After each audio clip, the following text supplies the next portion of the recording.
ఎంత బతుకు నీదెంత బతుకువో గుప్పెడు మెతుకుల కడుపు కొరకు ఇన్నాటలు వేటలు అవసరమా మనుజా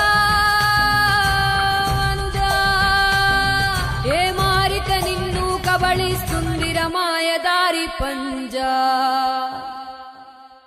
కోరికొని తెచ్చుకో మాకు కర్మ దాన్ని విడిపించుకోలేదు జన్మ సత్కర్మభిశ్చ సత్ఫలితం దుష్కర్మ ఏవ దుష్ఫలం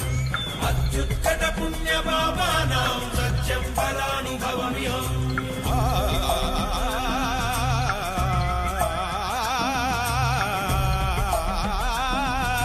ఈ చోటి కర్మ ఈ చోటే ఈనాటి కర్మ మరునాడే అనుభవించి తీరాలంటే ఈ సృష్టి నియమం ఇదే